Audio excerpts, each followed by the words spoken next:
Hello and welcome to this Astranti bite-sized video. What we're looking at today is our F2 topic of integrated reporting. However, this topic does come up in F3 as well, so it's worth remembering for that exam as well. It's also quite a popular topic in the case study exam for management case study. Now, in this particular video, we'll be looking at the capitals of integrated reporting. So what I'm going to do is hand you over to my colleague James, who will walk you through the 6 capitals listed under the integrated reporting framework. So the last thing for us to look at in this video today is to take a bit more of an in-depth look into the capitals or the resources which form the base of the value creation process for a business and how these are included and represented in the IR framework.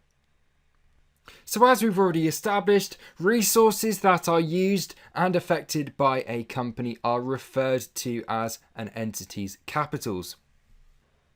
Now, capitals are stores of values, and these can be increased, decreased, or transformed through the various activities and outputs of a business.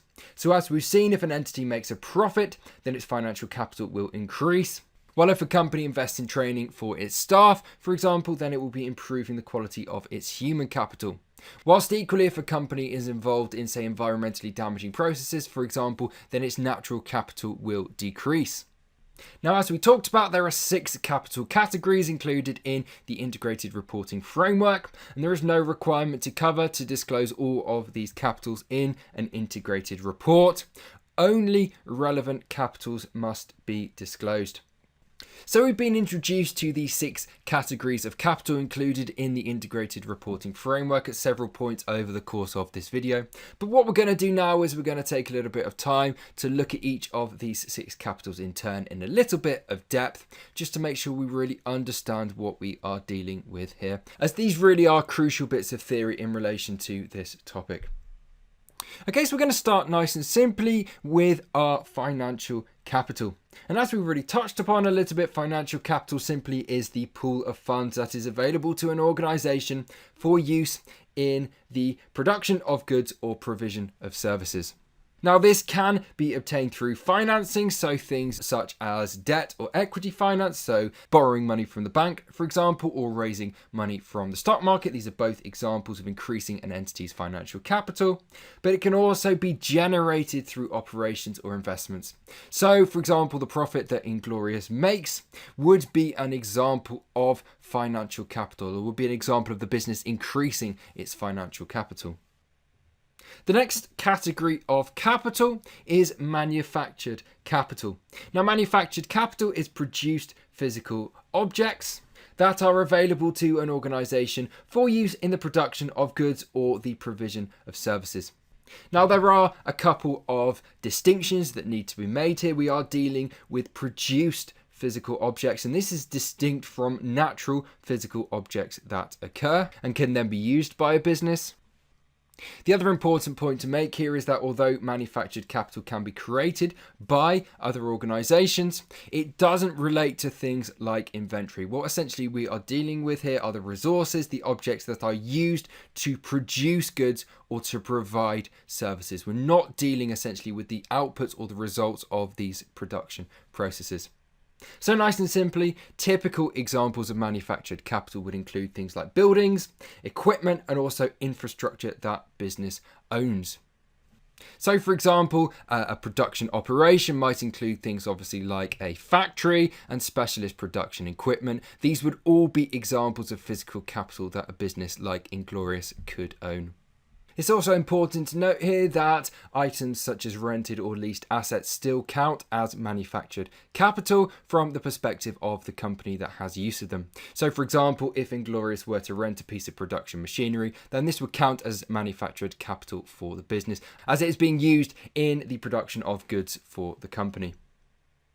The third category of capital then is intellectual capital. Now, this is a slightly more complicated category, but it essentially includes all knowledge-based intangibles, okay? So here we're dealing with anything that is immaterial, so lacks physical substance, and is intellectual in nature, that is owned by a business. So common examples here will include things such as patents, copyright, but also things like software and any licenses that a business holds.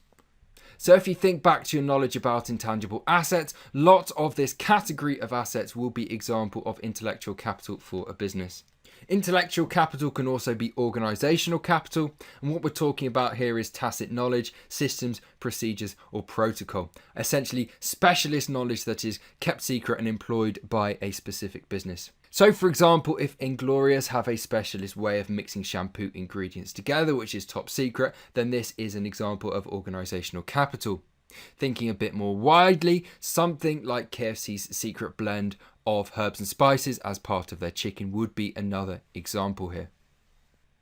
Category number 4 is human capital. Now, human capital lies in the people that work for an organization, and this includes these staff's skills and competencies, any knowledge that they have about the industry, about the business, for example, and any experience also that they possess. Okay, so any value basically provided by an organization's staff will fall into this human capital category. Our penultimate category then is social and relationship capital. And here what we're dealing with is the value that is provided to businesses by developing relationships with key stakeholder groups.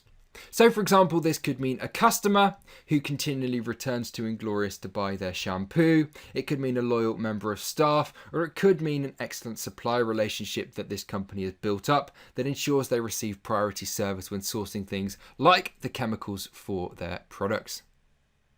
Finally, but by no means least, we have natural capital. Now, natural capital, as we've talked about, relates to all renewable and non-renewable environmental resources. So here we're talking about things like air, water, land, minerals and forests, so things like this. And this also includes how a business and its operations impact these resources and other factors like biodiversity and the health of the ecosystem in which a business operates. So as we've talked about, the fact that Inglorious synthesizes artificial chemicals and has disastrous pollution habits means that the company is actively damaging its natural capital, and this should be an area that they are looking to address. Okay, so a really important area in terms of cementing your understanding of integrated reporting, but also crucially from an exam perspective, a really easy area for examiners to test. So ensuring that you understand the different types of capitals and examples of different capitals that make up these categories is a really important part of your revision. Well, I hope you enjoyed this video, and if you want to see more like this, including mocks, revision notes, and even question tutorials, you can head on over to the Astranti website, where we offer a full course that gives you access to this wide variety of materials, all in order to help you pass your exam. And if you'd like to stay in contact with us and see more posts like this, you can also subscribe to our social media channels, which include Instagram, Facebook, Twitter, LinkedIn, and YouTube.